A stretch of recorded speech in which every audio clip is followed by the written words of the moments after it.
So, salamat ng marami, no, sa mga taong naging concern kahit hindi ko po kaano-ano. Ayan, nagulat po ako sa mga taong hindi ko naman kakilala na talagang nag-alala sa akin. Na kahit dito nyo lang ako nakilala, no, sa aking munting page, ayan. Meron po akong sasagutin na dalawang nag-comment dyan, no, na kasi may nagsabi dyan na ilang beses na yan ginagawa sa'yo, pero hindi ka pa rin umaalis. So, ayan mga beshi, natutuwa naman ako kasi ibig sabihin sa comment mong yan is matagal ka na sa aking munting tahanan. So, alam mo na yung aking mga dating video, no, na about din dito sa mga issue na ganitong ugali ng aking amo. And salamat po sa sinabi mong yan para naman, ayan, meron tayong content na sasagutin ngayon.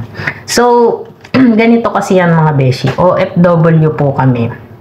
Lalo ako mga beshi, hindi ako baguhan. Ayan, matagal na akong pabalik-balik. So, since 2016, nag-abroad na po ako. Hindi ganun kadali yung sinasabi nyong kapag hindi okay, nahirapan ka na, napagod ka na, nakita mong meron silang hindi magandang ugali, is aayaw ka na, no? Na pwede nang maging reason na bitawan mo na yung trabaho at umalis ka na. Hindi ito Pilipinas na gaya sa atin. Na kapag tayo ay nangamuhan, halimbawa ikaw ay pumasok na kasambahay sa Pilipinas, na kapag ayaw mo na, pwede kang magpaalam ora mismo.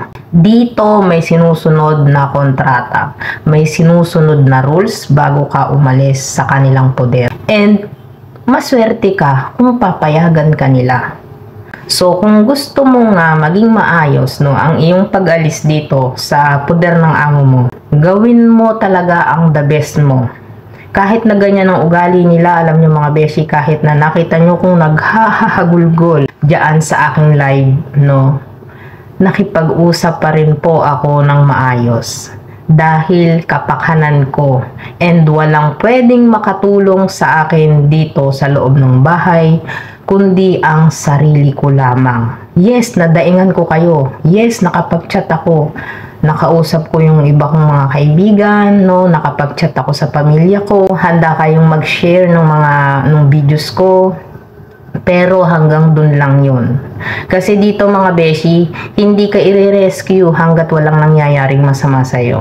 So hanggat kaya nating ipag-usap ng maayos para maging maayos at maigapang natin yung 2 taong kontrata natin, gagawin ko yan. Hindi ka masasabing OFW na kaunting hirap lang, kaunting iyak mo lang, uuwi ka na ng Pilipinas. Yes, maraming ganon, maraming hindi nakakatagal, pero hindi po ako isa sa mga yon. Kasi sa dami ko naging hirap sa abroad, hindi lang naman ito yung mga naging employer ko na mayroon ding mga naging problema, mayroon ding mga issue sa pag nagagalit sila. Pero bandang huli mga beshi, kasi napag-uusapan ng malumanay yan. Kasi malay mo may problema lang din siya, kaya mainit ang ulo niya, naidaan niya sa akin. And then siguro meron din hindi siya nagustuhan sa akin, talagang gano'n, may mali ako. Ayun. And hindi nyo ako masisisi kung nag-i-stay ako dahil yun ang aking pinirmahang kontrata, 2 taon. And ayokong ipahiya yung aking sarili.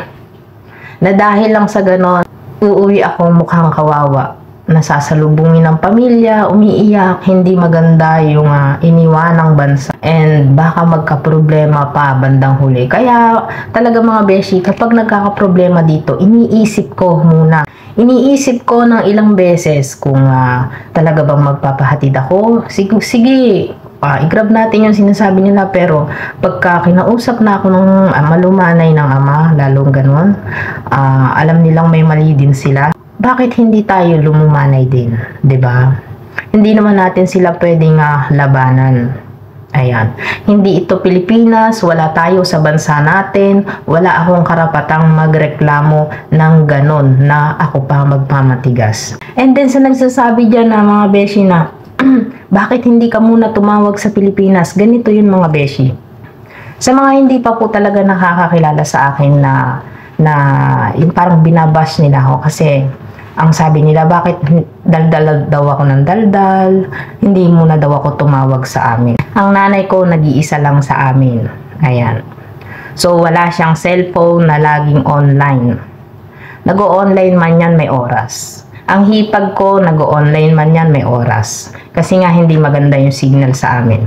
And then, yung aking husband, future husband, ayan.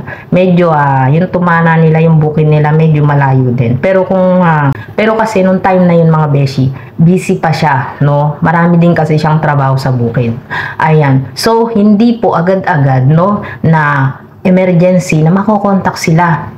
And then, nagtataka siguro kayo kasi sa mga talagang nakakakilala sa akin dito, ayan, bakit hindi ako humingi agad-agad ng tulong sa mga kapatid ko? Kasi sa mga hindi nakakakilala dito sa akin, na ang aking mga kapatid ay puro sundalo. 'Di ba? Alam niyo yan, yung mga talagang matagal na dito. Kasi pinakilala ko na yan, umpisa pa lang. Huwag po kayong magtaka doon dahil may mas inuuna na tungkulin yung mga kapatid ko.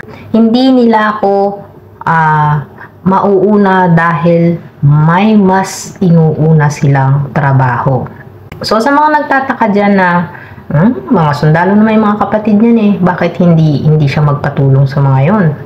No? Tatlo yung sundalong kapatid niyan, bakit hindi siya magpatulong at nang makauwi agad-agad sa Pilipinas? Hindi po ganun yun. Sundalo sila sa Pilipinas lang yan. Ayan, wala sila dito.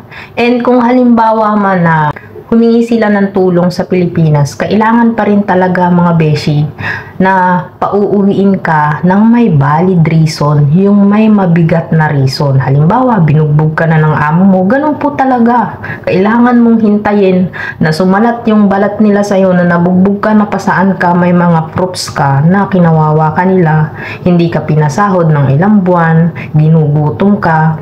Ako naman dito, awa ng Diyos, nakakakain ako ng maayos. Yun naman po ang pinagpapasalamat ko. So, hanggat kaya ko, mga beshi, ginagapang ko yung kontrata ko. Kasi 8 months na lang. And ayokong magkaroon ng bad record, no, sa aking, basta sa aking pag-abroad, no, na binrake ko yung contract ko, ayan, na hindi ko na kaya. Para kasing challenge din yun sa sarili ko. Na gusto ko mapatunayan ko sa sarili ko na pinasok ko to, kaya ko.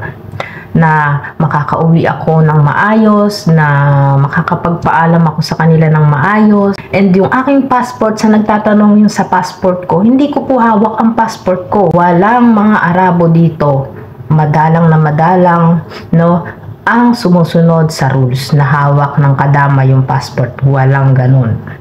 Sila pa rin ang humahawak ng mga beshi. Kaya sa mga gustong mag-apply dyan, huwag kayong maniniwala sa mga agency na yan.